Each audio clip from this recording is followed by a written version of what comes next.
নম্বর হচ্ছে কম কথা বলতে হবে, বেশি কথা বললে বেশি ভুল হবে। 2 নম্বর কম খেতে হবে, 3 ভাগের 1 ভাগ খেতে হবে, 1 ভাগ খালি রাখতে হবে, 1 ভাগ আল্লাহর জিকিরে ভরাতে হবে। 3 নম্বর কম ঘুমাতে হবে। 4 নম্বর সহজ সরল জীবন অবলম্বন করতে হবে। 5 নম্বর সদা সর্বক্ষণ আল্লাহ পাকের স্মরণে ডুবে থাকতে হবে। এটা হচ্ছে আপনার দায়মি নামাজ বলে। কোরআন শরীফে এক জায়গাতেই আছে দায়মি নামাজ। এই দায়মি নামাজ এটা হচ্ছে সর্বক্ষণ আল্লাহকে স্মরণ করা, এর নাম হচ্ছে দায়মি নামাজ। মনে থাকবে ইনশাআল্লাহ। এই 5টা অস্ত্র আপনার সাধনার জগতে, এটা আপনাকে খেয়াল করতে হবে। তাহলে আপনি খেয়াল করুন, যারা আল্লাহর ওলি হবে তারা এত খাবে না। মেয়েটি দুর্দমন অবস্থায় টেনশনে পড়ে গেছে। যাই হোক, রাতের মেহমান, রাত্রে তাহাজ্জুদ পড়বেন ইমাম মানুষ, 1 লোটা পানি দরজার মুখে দিয়ে এসছে। সম্মানিত আশিক রাসূল ভাই হাত রেখে বলছি, রে বাবা, রাত কেটে ফজরের টাইম হয়ে গেছে, মসজিদে আযান হয়, আসসালাতু খায়রুম মিনান নাওম। মেয়েটি দৌড়ে ছুটে দরজার কাছে গিয়ে দেখে রাত্রে যেমন লোটাতে পানি দেওয়া ছিল ওইভাবেই রয়েছে। এরপর ফজরের নামাজ পড়ে সকালের নাস্তা সেরে ইমাম মালিক রহমাতুল্লাহ আলাইহি বিদায় নেবেন। শাগরেদকে ডাক দিয়ে বলছে, বাবা থাকবো না, চলে যাব। বলো, হুজুর যাচ্ছেন, আমার মেয়ের জন্য একটু দোয়া করে দেন। মেয়েটিকে ডাক দিয়ে বলছে, মা রে, আমার পীর ও মুর্শিদ, আমার ওস্তাদ জগতের ইমাম বিদায় নিচ্ছেন, দোয়া নিয়ে নাও। মেয়েটি বলছে, আব্বা জান, কি বলবো আপনাকে, আমার মনে হয় আপনার কোথায় মিস্টেক হয়েছে। বলে, কেন মা? বলে, আপনি যে বললেন আপনার ওস্তাদ এত বড় আল্লাহওয়ালা বুজুর্গ, আমি 2টি পরীক্ষা করেছিলাম, 2টিতেই ফেল করেছে, পাস করতে পারিনি, উত্তীর্ণ হতে পারিনি। 1 নম্বরে রাতের খানা সব খেয়ে নিয়েছে। যারা আল্লাহওয়ালা হবে ওরা কি এত খানা খাবে? আর এত খানা খেয়েছে, রাত্রে এত ঘুমিয়েছে, তাহাজ্জুদের নামাজের খেয়াল নাই, ওযুরও প্রয়োজন হয় নাই। 1 লোটা পানি দরজায় দিয়েছিলাম, আব্বাজান পানিটা যেমন রেখেছি তেমনই সেখানে রয়েছে। ফলে আপনার ওস্তাদ একটা বাজে ভণ্ড।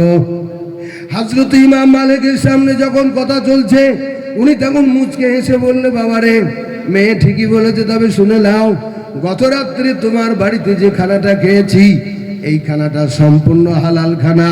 আর হালাল খানার ভিতরে আল্লাহ তো মিষ্টতা দিয়েছেন, এর লোভ সামলাতে না পেরে খেতে খেতে সব খেয়ে নিয়েছি। আর যখন হালাল খানা পেটে পড়েছে, রাত্রে 2বার বিছানায় যাওয়ার প্রয়োজন হয় নাই। 1 ইশার ওযুতে তাহাজ্জুদের নামাজ পড়ে রাতে তাসবিহ তাহলিল করে জগতের মুসলমানদের জন্য 100 মাসলা ইজতিহাদ ইস্তেমবাদ করেছি। একবার জোরে বলা যাবে সুবহানাল্লাহ। সম্মানিত আশিক রাসূল, এজন্য হালাল রুজি খাওয়ার চেষ্টা করুন, হালাল রুজি খাওয়ার চেষ্টা করুন। এখন হারাম খাওয়ার কত তরিকা আছে জানেন? হারাম খাওয়া, আমাদের বর্ধমান ডিস্ট্রিক্টে কিছু গরু আছে, যে গরুগুলো খড় খায় না, শুধু পালায় গা মারে, দেখবেন আছে না নাই? তেমন কিছু ছেলের বাবা আছে। আমি মক্কা শরীফে গেছি, পাথর চাপড়ি যাই, আমি জমাতে যাই 3 দিন মাসে দেই, শাল চিল্লা দিয়েছি, হারাম খাইনি আল্লাহর কসম। বড় ছেলে বিয়ে দিয়েছি, 1 টাকা নেইনি। মেজো ছেলে বিয়ে দিয়েছি, 8 আনা নেইনি।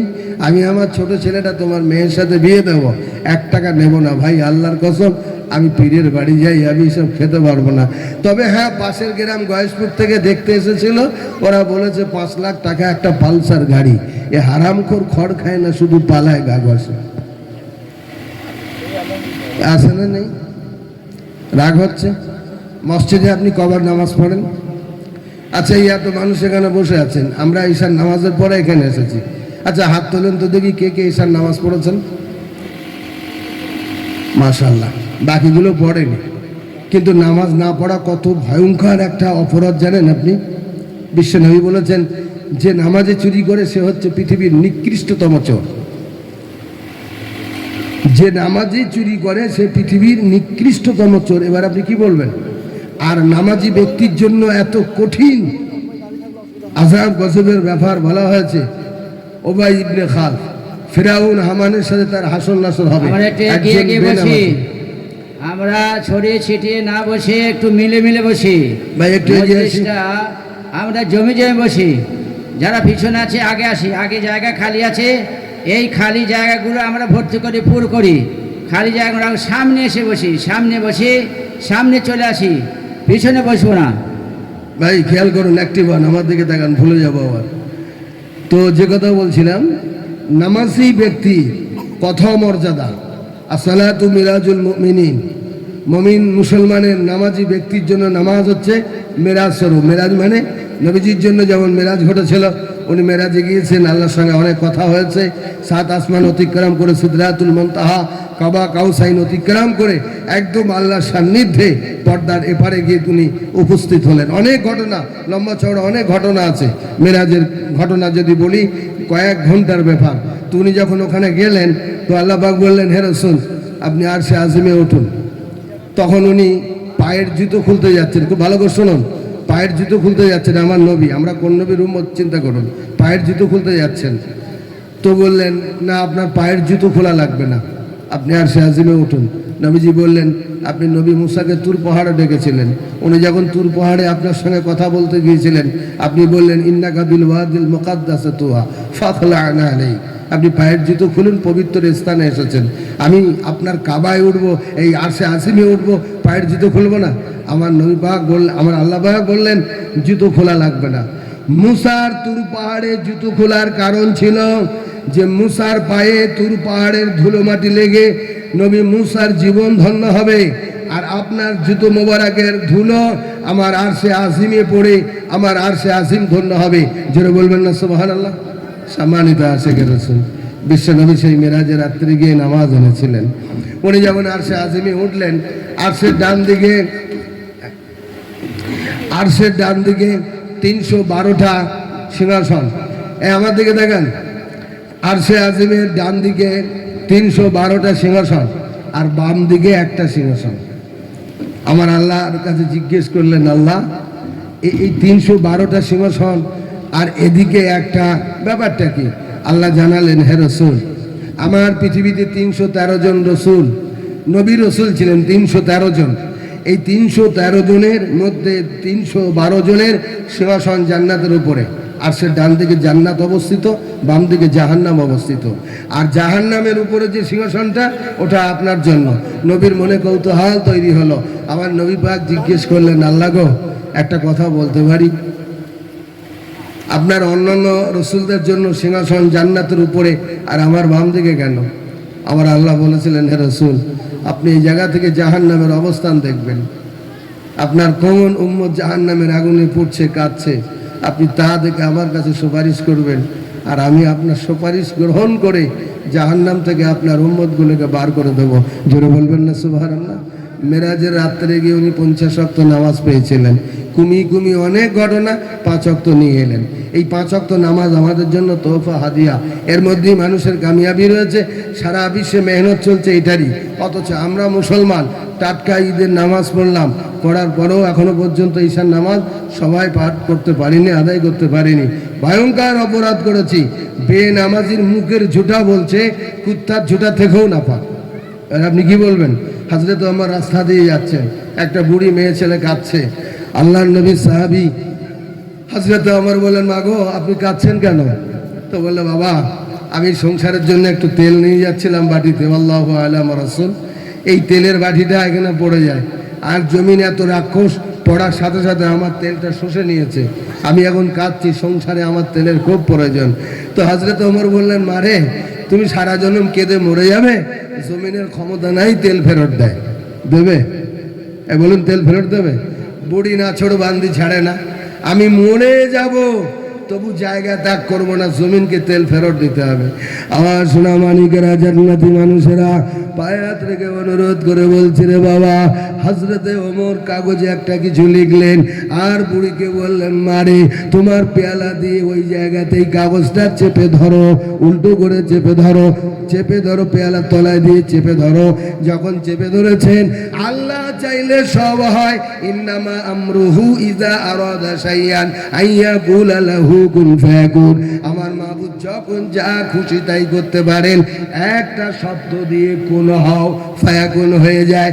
সঙ্গে সঙ্গে ও সুরামানিকের দলেরা, জান্নাতি মানুষেরা, নওজোয়ান যুবক জওয়ানেরা, আমার সুরামণি মা ও খালারা, কান খাড়া করে শুনে লাও রে বাবা।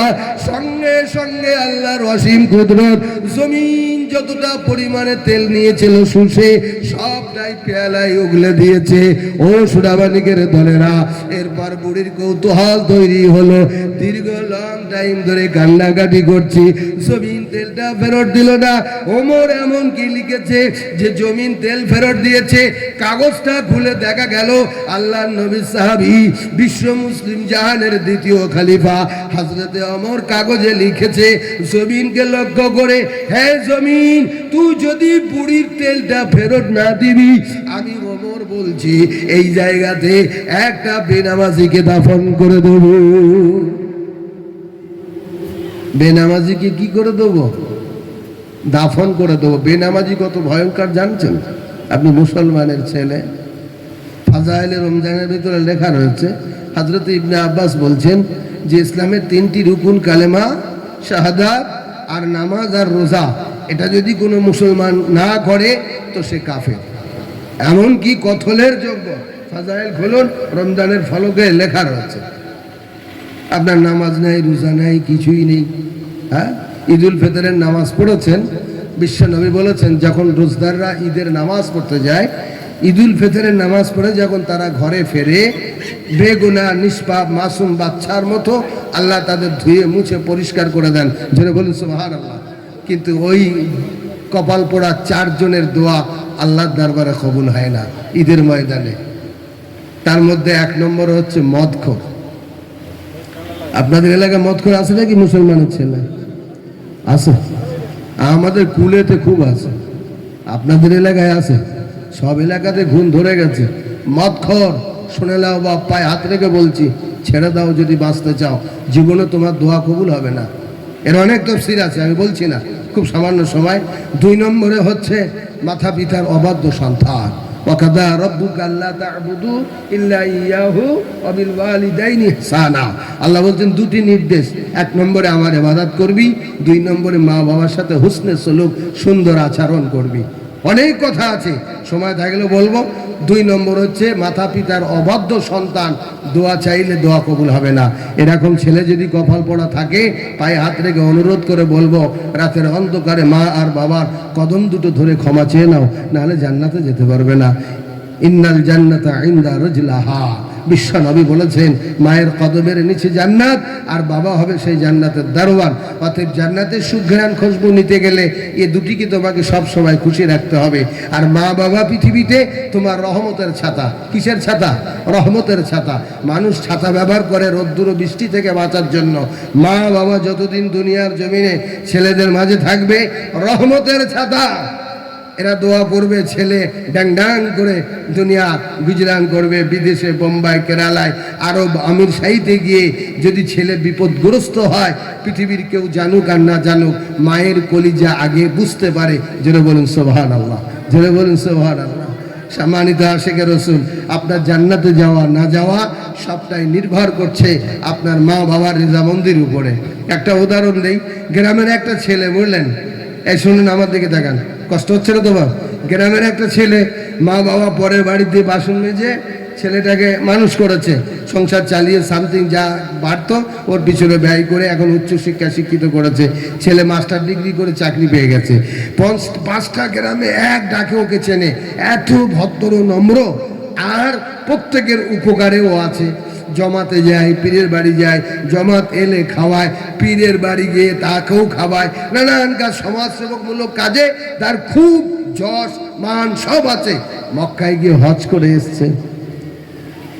ছেলেটার এত নাম, সব জায়গায় তার নাম প্রশংসা হচ্ছে। কিন্তু একটা দোষ আছে, খুব খেয়াল করুন। দোষটা কি? মাঝে মাঝে বাবা মাকে ধরে ধরে ঠ্যাঙায়। কথা বুঝেননি? ওর নামাজ বাঁচাতে পারবে? ওর হজ বাঁচাতে পারবে? ওর পীরের খিদমত করা বাঁচাতে পারবে? জমাতে খাওয়ানো বাঁচাতে পারবে? তাহলে ওর জান্নাতে যাওয়া না যাওয়া সবটাই নির্ভর করছে মা বাবার রেজামন্দির উপরে। ধরে ধরে মারে, ধরে ধরে মারে। এখন লোকে জিজ্ঞেস করছে তোর এত নাম, এক বালতি দুধে এক ফোঁটা গোছো না, মাঝে মাঝে বাবা মাকে ধরে ধরে ঠ্যাঙাস কেন? তো সে বলছে ঠ্যাঙানোর কারণ আছে, মা বাবার ঠ্যাঙানোর কারণ আছে। কি কারণ? দুতলা থেকে নামিয়ে দিয়েছে, তাল পাতার খোড়োতে ভরে দিয়েছে, বুড়ো আর বুড়ি তাল পাতার খোড়োতে শুয়ে আছে। ফিট জ্যোৎস্না রাত্রে তাল পাতার সেই ছাউনির ফাঁক দিয়ে ভিতরের মধ্যে আপনার ঢুকছে, চাঁদের রোশনাই ঢুকছে। গভীর রাত পর্যন্ত বুড়ো আর বুড়ি গল্প গুজবে মধ্য, ছেলের ব্যবহারে তারা খুব কষ্ট পাচ্ছে, মারধর করে। তো এখন চাঁদের রোশনাই যখন ঘরে পড়ছে, খুব ভালো করে মেমোরিতে ঢোকাও, তো যখন রোশনাই ঘরে পড়ছে, তো বুড়ি তখন বুড়োকে ডাক দিয়ে বলছে, গো শোনো, এই দেখো কি সুন্দর জ্যোৎস্না রাত্রেতে চাঁদের আলো আমার ঘরে পড়ছে।